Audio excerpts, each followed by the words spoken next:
मानाव गेदेर हाग्रामा महिलारि सारा बिटिसिनि चिफ जाखांनायनि उनाव नैबे 2025 आव बिटिसिआव मोनबा डिस्ट्रिक्ट दं। बे मोनबा डिस्ट्रिक्टनि गासै रायजो राजा, चाहे वो सनितपुर हो, विश्वनाथ का गांव हो, जिखुनु जायानो जायाथों मानो बिटिसिआव जेसेबां जाति जनगोष्ठी दं, बेसेबां हारि हारिसाफोर दं, रायजो राजाफोर दं, बिथांमोननि सिन्थाधारा, बिथांमोननि उन्नतिनि थाखाय मावा होननानै खुगा बुंदों नामा?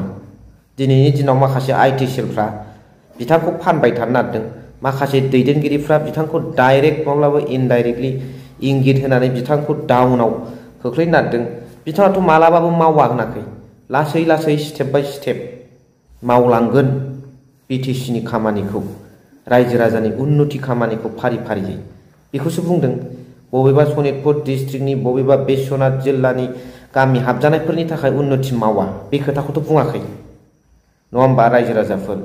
आरो बेजों लोगोसे दिनै बहायबा बम बेरदों, सोरबाया मानिबा खारनाव होदों, बिनि डिप रिजनखौ बयबो मिथिनो मोनबाय। नाथाय दिनै बबेबा मोनसे पलिटिकेल पार्टिखौ टारगेट खालामनानै बिथांमोननि सासन खुंनायखौ बुंबाय थाबा बोरै जानो? होग्राया आलादा आलादा कजनि थाखाय बिथांमोना होदों, आलादा रिजननि थाखाय बिथांमोना होदों। आरो दिनै बबेबा मोनसे सरखार सालायनाय दोलोखौ बुंबाय थायोब्ला, सासे नेताखौ बुंबाय थायोब्ला जानाय नङा, बे जुक्ति जानाय नङा। बे बम होनायजों हाग्रामा महिलारि बिथां सारा मा सोमोन्दो दं? बे बम होनायजों बिपिएफ दोलोआ मा सोमोन्दो दं? बे बम होनायजों बिटिसि सरकारा मा सोमोन्दो दं? बिथांमोना सरकाराव फैनानै उन्नतिनि खोथासो सानगासिनो दं, आरो बेवहाय बेले बेजे बिथांमोना मारै लाबोथावगौ? बेबादि असान्थिया बिथां प्रमद बर'नि बिटिआर सुक्तिनि समाव, बिटिआर सरकारनि समावसो जादोंमोन।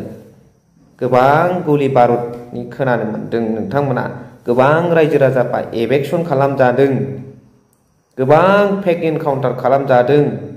नाथाय बे खोथाखौ बिथांमोना स्वीकार खालामनानै लानो गोसो गैया।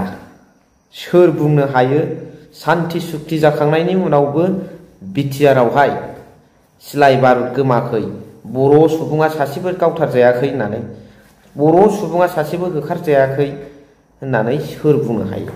बरंस' बर'फोरनि खस्थ' थै आरो गोलोमदैजों मोननाय पावारखौ सिन्थाय हरबावदोंसो गुबुननो। बेखौथ' बाद होबावदो, पावारखौ थै आरो गोलोमदैजों खस्थ' खालामनानै आन्दलनाव ओंखारबाय बर' रायजो राजाफ्रा। दाना बिथांमोना प्रमद बर' बिथांमोना सरकार खुंफैबाय, लेबारखौनो गुबुननिफ्रायसो हायार लाबोयो, दिल्ली मुम्बाइनिफ्राय, दिसपुरनिफ्राय। रावबो बिसिनि खामानि मावनायाव लकेलनि सुबुंफ्रा मोनाखै, कन्ट्राक्टरफ्राबो मोनाखै। बिथांमोना बेसेबां बर' रायजो राजाफोरखौ इनडाइरेक्टलि एक्सप्लइट खालामदों, बेयो नोजोर होनो गोनां, बिजिरनो गोनां। अपोजिशन पार्टी हिसाबै अपोजिशन पार्टीनि रलखौ लानायाव रावहाबो जेबो बुंनांगौ गैया। यात खबलगा এখন নাই, কিন্তু কোনোবা বিটিসি অঞ্চলত গণ্ডগোল কৰিছে আৰু ইয়াত ৰেছপন্সিবিলিটিটো কোনোবা নেতা কৰ্মী সকলৰ ওপৰত দিয়াটো আমি সদায় অপ'জ কৰিব। কিন্তু जोङो बेखौ हेंथा होनांगोन। सोरबाया गोरोन्थि मावदों, सोरबा नेता कৰ্मीनि सायाव बे गोरोन्थिखौ जाबसिन हरनायखौ जों हदाय जेब्लाबो जोङो अपोज खालामनांगोन। We are always ready to stand against it होननाय बादि। दा नोंथांमोना मा सानो? समथ' होनांगोन, सुबिदाथ' होनांगोन। बिथांखौ जागायजेननायनिफ्रायनो नोंथांमोना खालि नेगेटिभ खोथाल', हेंथा खोथाल' बुंबाय थायोब्ला बोरै जानो? दिनै गफुर हालामनि खोथा, सनितपुर बिश्वनाथनि खोथा, बबेबा जायगानि खोथा, दाब दाब ओनसोलाव थानाय बर' रायजो राजाफोरनि खोथा, आउट अफ आसामाव थानाय बर' रायजो राजाफोरनि खोथा, आरो उइदिन आसाम, बिनिफ्राय आउट अफ बिटिसिआव थानाय बर'फोरनि खोथा, बेफोर गासैखौबो मोनफानि उनाव मोनफा सानलांगोन। आरो सोर बुंदों, माला बुङा हाग्रामा महिलारि बिथां सारा जे चिफ जाखांनायनि उनाव सनितपुर बिश्वनाथ बा गफुरनि बर' रायजो राजाफोरनि थाखाय, बिथांमोननि उन्नतिनि थाखाय मावा होननानै सोर बुङा?